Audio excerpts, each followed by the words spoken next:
Ụtụtụ ọma ndị Igbo, ụtụtụ ọma ndị ọ ga-adịrị mma. Onye ọrụ na n'ụlọ ya wụ Chukwuemeka Ojembe Nwiru, anyanwụ nke Idoeri.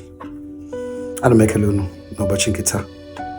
Ihe awụ oge ndị Igbo, oge eji elebara anya na ihe gbasara Igbo. Ana m ekele ndị na-akwụnyere anyị, ndị na-anọnyere na ihe anyị na-eme. Ana m agwakwanụ ndị mụ na ha na-emekọ ihe, ndị na-anụ olu m, sị na ihe ọbụla gbasara Igbo ịdị mma, Igbo ịdị n'otu, Igbo ịga n'ihu, ọ ya ka m ga na-eme. Ihe ọbụla wụ Igbo ito uto, Igbo ịnọ na mma, ọ ya ka m ga na-ewepụta. Maka na akụrụgo m ya na ọwụ aka ọrụ, na ọwụ ihe niile ka ị ga-akpọ ilezi Igbo ịgara Igbo ozi. Ọtụtụ afọ gara aga ya enwe ihe dịka soshal midia, mana taa soshal midia awụrụgo ihe Chukwu gọziri tinye n'isi ndị rụpụtara ya. Soshal midia platfọms dịka Facebook, X nke akpọburu Twitter, Instagram, YouTube, TikTok na ndị ọzọ, o mego ka a na-enweta information, ka a na-eweta information, ozi na-aga n'ikuku kwamgbe. Ihe na-eme ugbu a na onye nọ na London na-ele, ihe na-eme ebe a onye nọ na America na-ele, ihe na-eme na China onye na-ebe a na-ahụ, ihe na-eme na South Africa, Johannesburg onye na-ebe a, ihe na-eme na Congo Kinshasa, ihe na-eme na Abuja, ihe na-eme na Lagos, nke na-eme na Port Harcourt, nke na-eme na Owerri, nke na-eme na Aba, nke na-eme na ebe niile. Ị ga na-enweta ya in real time. Ọ ya gosipụtara na ụmụ Igbo awụrụgo, ma ọwụ ụmụ Igbo enwetago onwe ha na mgbe ahụ ha ga-eji were ozi nzisasị were hazie ala Igbo. Ya maka anyị ji nọrọ na-eme, ya maka anyị ji pụtakwa na-eme. Maka na mgbe anyị pụtara wee ziwe ozi ịkpakọta Igbo ọnụ, ọ bụrụ na ọtụtụ ndị mmadụ a na-ekwu okwu ịkpakọta Igbo ọnụ, mana onye ka a ga-eziga? Mana mgbe anyị pụtara, ọtụtụ ihe wee gbanwewe. Na anyị na-ekwuzi okwu maka onye ikwere nwanne anyị nwoke, anyị na-ekwu okwu maka ndị ka ụmụnne anyị ha, ndị okwu anyị ha.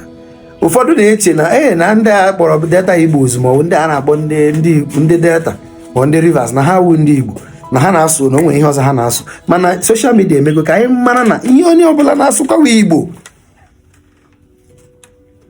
Ugbu a ga-ejizi ghọtawa na nke a na-akụziri anyị na ụlọ akwụkwọ gbasara asụsụ na ihe soro asụsụ, ya bụ language and dialects. Asụsụ na olu ndị, language and dialect. Asụsụ wụ ofu asụsụ nke anyị, m na-ekwu maka onye Igbo. Asụsụ anyị wụ Igbo. Olu ndị wụzi ihe gbasara na onye Mbaise nwere otu o si asụ, onye Ọhafịa nwere otu o si asụ, onye Ọka nwere otu o si sụọ, onye Nka nwere otu onye si asụ, onye Ikwere asụọla. Leenụ ndị okwu anyị na-asụ otu. Mana ihe niile aha anyị sụrụ wụ ofu. Ndị Nka nọ na ndị Izii na ndị Ezza na ndị Nsụka nwere otu ha si sụọ, otu ahụ ka o si dịrị. Ọ ya mere o ji wụrụ asụsụ na olu ndị. Anyị niile na-asụ ofu asụsụ, mana olu ndị dịzi n'iche n'iche. Olu ndị wụ olu ndị, olu ndị wụkwa n'ihe nọ n'asụsụ ahụ. Onwe onye na-asụ iche, ibe ya na-asụ iche. Anyị niile sụrụ ofu. Ụmụnne m ndị na-anụrụ m ntị n'olu, ndị na-ege m ntị, unu akpafula, unu echefula. Sonyere na anyị na ihe nke anyị na-eme. Anyị ji soshal midia na-eme sensitization. Anyị ji ndị Igbo Cultural and Social Enlightenment for Unity Foundation. Anyị ji ya na-akpakọtasị Igbo ọnụ, anyị ji ya na-arụpụta, anyị ji ya na-eholdu. Anyị ga na-eme seminars, anyị ga na-ede akwụkwọ, anyị ga na-akwado na ndị ụlọ akwụkwọ ịhụ na ụmụ Igbo mana ha wụ ndị Igbo. anyị ga-eji asụsụ na olu ndị jiri na-ahazikọsị Igbo ọnụ. Ewezụga soshal midia, ọ ga-ara ahụ iwere okwu ndị azisasịa na ihe mere o ji tee aka, ihe mere o ji ruo afọ na afọ na afọ. Ihe dị otu adịghị ya ma ọwụkwuo na ndị na-agbakwa ọsọ ahụ mgbe ahụ enwe the finance, enwe the financial capability ijiri ya zisa ozi na ihe dịka NTA ma ọ bụ na radio stations. Ha enwe ya maka na a ga-ana ha nnukwu ego iji wee zisa ụdịrị ozi ahụ. Megodi na imagine kpọlọgodi iche azụ na ihe dịka Chukwuemeka onye na-ame TV nke na-ahụ maka Unify Igbos Now wụ na mmecha ihe nkiri ndị a ma gaa na NTA gaa nye ha ka ha zisara m ya, eji m ego ha ga-eji ha ga-ana m iji mee ihe ndị a. Eche m na eji m odere gị ahụ maka na m ga-atụlakwuru unu uche azụ na mụ awụ Chukwuemeka emeela egwu, kwuo egwu, kwupụta egwu na series. Egwu dị mma, egwu ọha kwesịrị ị na-ege ya, na-emezi ya, na-eme re-engineering social construct. That is what I have been. Ohi ọkpụkpọ oku Chukwu kpọrọ m oge na-adịghị anya ebe 2013, 2012, 2013, 2014 agụbara m egwu nke a kpọrọ Beautiful People, nke m ji na-azụsa ozi na-ezisa ozi si na biko Igbo kpakọta ọnụ, na ndị mmadụ kpakọta ọnụ, na ndị Hausa biko, ndị Yoruba, ndị Muslim, ndị Christian, ndị okpukperechi ọdịnala biko onye ọbụla na we can coexist. Ihe ndị a ka m gụpara n'egwu ahụ, mana onweghị onye mgbe m gara na radio stations m na-aga akpa aha, mgbe m gara na TV stations m na-aga akpa aha. Social media dịtụ mgbe ahụ mana ọ dịghị ka otu o si dị ugbu a. Mana mgbe m ji ghọta na ikike dị na social media, ozi ọzọ abịachi si gaa kpakọta Igbo ọnụ, kwuo maka Igbo. Ya ka m ji wụrụ nọrọ ebe m nọ taa, ya ka iji na-anụ olu m.